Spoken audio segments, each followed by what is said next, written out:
የአብዮቱ ጅማሮና የድል ግስጋሴው 2015 ዓመተ ምህረት ሐምሌ ወር ላይ በይፋ ተጀምሮ እየቀጠለ ያለው የአማራ ሕዝብ የትግል አብዮት ታላላቅ ጀብዶችን እየሰራ ታሪካዊ አሻራ እያስቀመጠ አማራነትን በድምቀት እየጻፈ በየትኛውም አውደ ውጊያዎች በአሸናፊነት እየቀጠለ ይገኛል። ሰላም ጤና ይስጥልን ክቡራንና ክቡራት የኤንቢሲ አማራ ዴይሊ ኒውስ ቤተሰቦች፣ እነሆ የዕለተ ረቡዕ የሰኔ 18 2017 ዓመተ ምህረት የከሰዓቱን የግንባርና ወቅታዊ መረጃዎችን ወደ እናንተ ማቅረብ እንጀምራለን። ቻናላችንን ሰብስክራይብ፣ ቪዲዮንም ላይክ በማድረግ የአማራን ሕዝብ የህልውና ትግል እንታግዙ በአክብሮት እንጠይቃለን። አብራችሁን ቆዩ።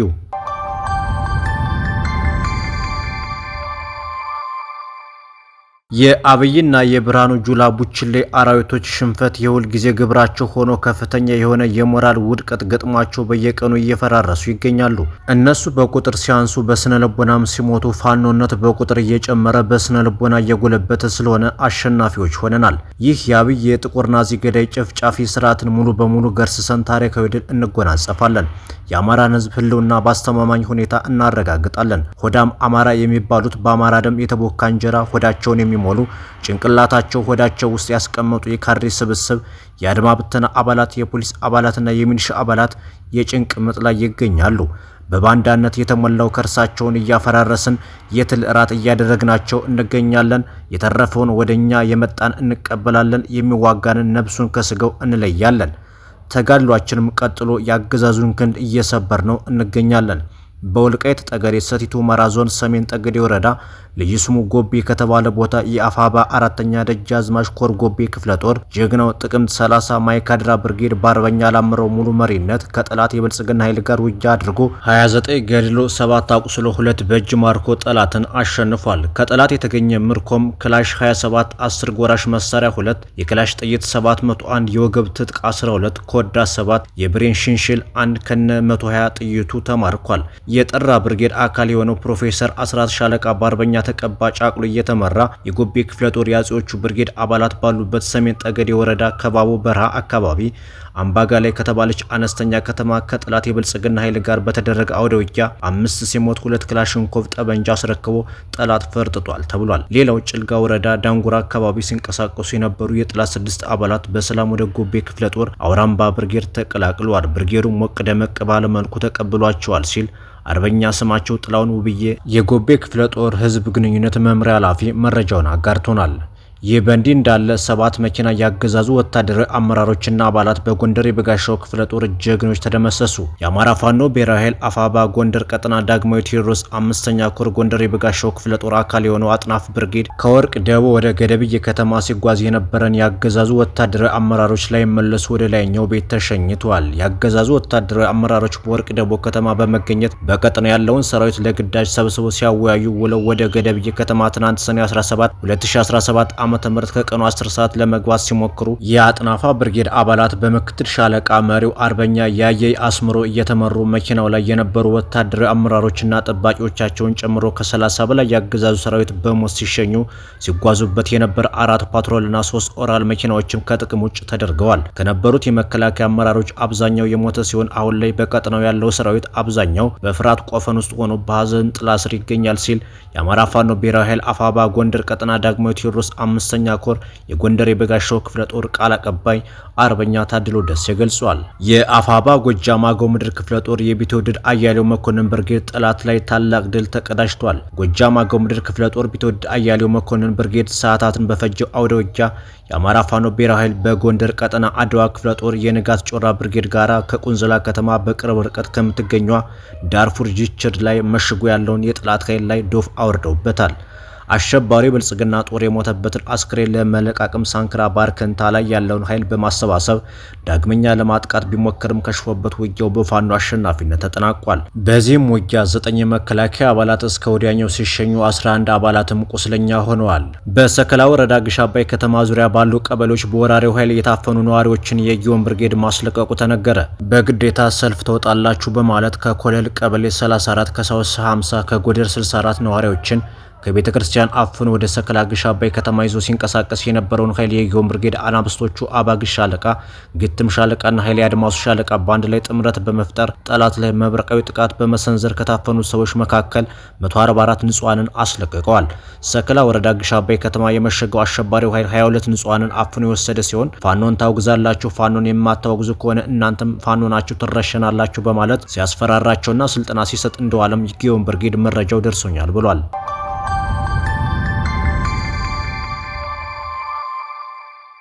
በአውደ ውጊያ ሽንፈት እየገጠመው ያለው የፋሺስቱ አገዛዝ ንጹሃንን ኢላማ ያደረገ ጭፍጨፋ በሀብሩ ወረዳ ጊራና ከተማ አጠናክሮ ቀጥሎበታል ተባለ። የጊራናው ባለሽርጡ ክፍለ ጦር በትናንትናው ዕለት ምሽቱን ጊራና ከተማን ሙሉ ለሙሉ መቆጣጠሩን ተከትሎ ጸረ አማራው የፋሺስቱ አገዛዝ ከምሽግ ወደ ከተማ ሞርተር በማስወንጨፍ በርካታ ንጹሃንን ሞትና ቁስለኛ ሲያደርግ ጊራና ከተማ ፖሊስ ጣቢያን ሙሉ በሙሉ አቃጥሎታል ተብሏል። ባገኘው አጋጣሚ ሁሉ የአማራን ሕዝብ ለማጥፋት አቅዶ እየሰራ ያለው የአብይ አህመድ ፋሺስቱ የብልጽግና አገዛዝ ራሱን ጥምር ጦር ብሎ የሚጠራውን የዘራፊ ስብስብ በሰሜን ወሎ ዞን ሀብሮ ወረዳ ስር በሚገኘው ጊራና ከተማ ከመሸገበት ፋፍም ጎራ ከፋኖ በኩል የጨለማ ጥቃት ይደርስብኛል በሚል ፍርሃት በመነጨ ስሜት ወደ ከተማው ሰኔ 17 2017 ዓ.ም በኩለ ሌሊት ሞርተር በማስወንጨፍ ንጹሃን ላይ ከህይወት ሰለባ እስከ ከባድ ቁስለኛ በማድረግ ንጹሃን ህዝብን ሲጨፈጭፍ አድረዋል። እንስሳቶች አልቋል፣ ቤት ንብረትም ወድሟል ተብሏል። በዚህም ከነበረበት የስርዓቱ ሰራዊት ካምፕ ወደ ከተማው በተወነጨፈ ሞርተር በርካቶችን የከተማውን ንጹሃን ቁስለኛ ሲያደርግ አንድ ሴት እህታችንን ህይወቷን እንድታጣ አድርገዋል።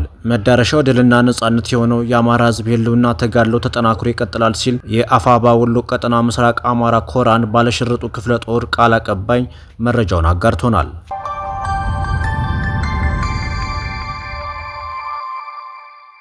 የአማራ ፋኖ ብሔራዊ ኃይል አፋባ ወሎ ቀጠና ለብዙ ወራት ያሰለጠናቸው ልዩ ኮማንዶችን በድምቀት አስመረቀ።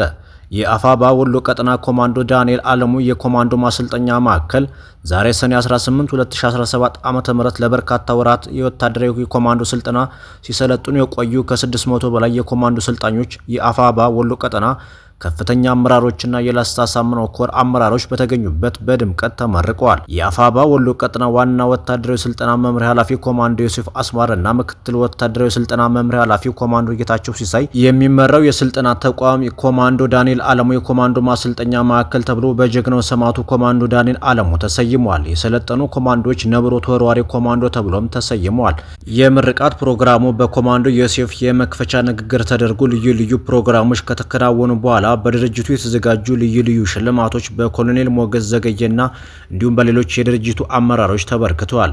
የዛሬ ኮማንዶ ተመራጮች ከአፋባ መመስረት ማግስትና የጄኔራል አሳምነው ጽጌ 6ኛ ዓመት መታሰቢያ በመሆኑ እጅጉን እንዳስደሰታቸው ተናግረዋል። ሰልጥነን እንዋጋለን፣ እየተዋጋን እንሰለጥናለን ሲል አፋባ ወሎ ቤት አማራ ቀጠና ላስታ ሳምነው ኮር ሚዲያና ኮሚኒኬሽን ኃላፊ ጋዜጠኛ ደረበ መኮንን ገልጿል።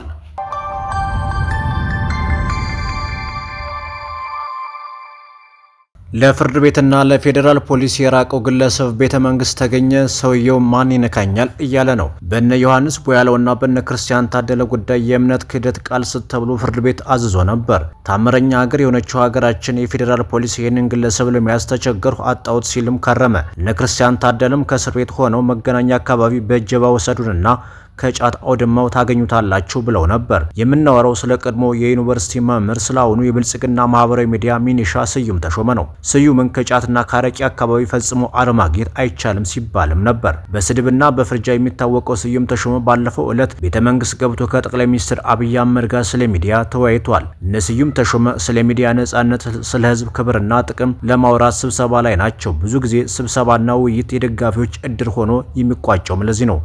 በዚች ሀገር ሰላምና አንድነት ይምጣ ከተባለ ውይይት ከተቃራኒ ኃይል ጋር ነው መሆን የነበረበት። ከነ ዮሐንስ ቦያለው እስከነ ክርስቲያን ታደለ ከአክቲቪስት እስከ ጋዜጠኛ ከጠበቃ እስከ ዳኛ በስር ላይ ታጉሮ በውይይትና ስብሰባ የውሎ አበል ከማወራረድ የዘለለ ሚና አይኖረውም። ለዚህም ይመስላል የፌዴራል ፖሊስ ብዙ ጥረት አድርጎ ማግኘት እንዳልቻለ የገለጸው ግለሰብ ከጠቅላይ ሚኒስትሩ ጋር በነበረው ውይይት ላይ መገኘቱ መነጋገሪያ ሆኖ የሰነበተው። ሚዲያችን ከሰሞኑ በተከታታይ ሲያቀርባቸው በነበሩ ዘገባዎቹ የፌዴራል ፖሊስ ለፍርድ ቤት በጻፈው ደብዳቤ አክቲቪስት ስዩም ተሾመ የተባለ ግለሰብ ፈልጎ ማግኘት እንዳልቻለ መግለጹ ይታወሳል።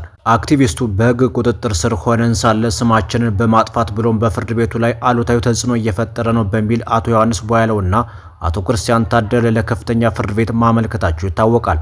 ፍርድ ቤቱ ስዩም ተሾመን የፌዴራል ፖሊስ ይዞ እንዲያቀርበው 4 ጊዜ ትዕዛዝ የጻፈ ቢሆንም ፖሊስ ግለሰቡን ማግኘት አልቻልኩም የሚል ምላሽ እስከዛሬ ሲሰጥ ቆይቷል።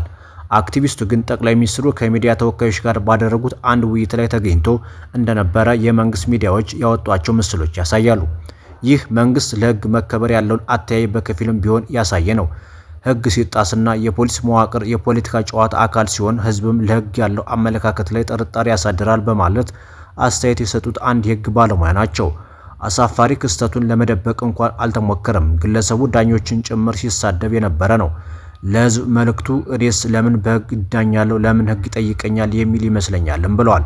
አቶ ዮሐንስ ቦያለው በወቅቱ የፍትህ ስርዓቱ ጨርሶ እንዲሞት ያደረገው ስዩም ተሾመ ሳይሆን በሱ ጀርባ ያሉት የመንግስት ተቋማት ናቸው ብለው ነበር። አቶ ክርስቲያን ታደለ ደግሞም ስዩምን ማቅረብ ያልቻለ የፌዴራል ፖሊስ ማረሚያ ቤት ሰብሮ ገብቶ ቁሙ ተነሱ ሲለን ያድራል። የራሳቸውን መንግስት ስርዓት እንኳን ማክበር አልቻሉም። የፍትህ ስርዓቱ አንድ ጊዜ ሞቷል። ቢያንስ ለእናንተ ለዳኞች ክብር እንኳን ሲባል አዲስ አበባ ተቀምጦ ሲሰድባችሁ የሚውልን ግለሰብ ማቅረብ ነበረበት። ከኛ ይልቅ የምታሳዝኑኝ እናንተ ናችሁ። የሚሰድባችሁን ግለሰብ እንኳን ማቅረብ የሚችል ፖሊስ የለም ብለው ተናግረው ነበር። ስዩምን ወደ ቤተ መንግስት ከመሳብ በእስር ቤት ካሉት ጋር መወያየትና መነጋገር በተገባ ነበር ያሉት ብዙዎች ናቸው። ብዙ ጊዜ አገዛዙ የወጣቶችን ሊግና ማህበር ሰብስቦ ወጣቶች ይደግፉኛል፣ የራሱን የማህበራዊ ሚዲያ ሚኒሻ ሰብስቦ የሚዲያ ሰዎች ጋር ተወያየው፣ የራሱን ካድሬዎች ሰብስቦና አሰልፎ ህዝቡ ለድጋፍ ሰልፍ ወጣ ብሎ መናገር የተለመደ ያገዛዙ ቅጥፈት ሆኖ ቀጥሏል።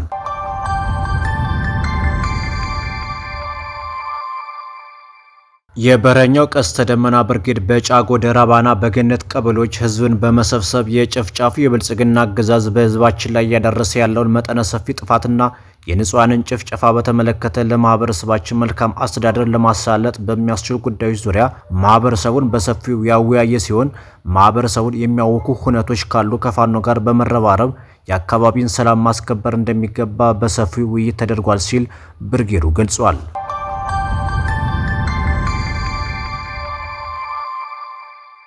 ክቡራንና ክቡራት አድማጭ ተመልካቾቻችን ለሰዓቱ የነበረን የዜናና የመረጃ ወጃ ይህንን ይመስል ነበር። ጤና ይስጥልን።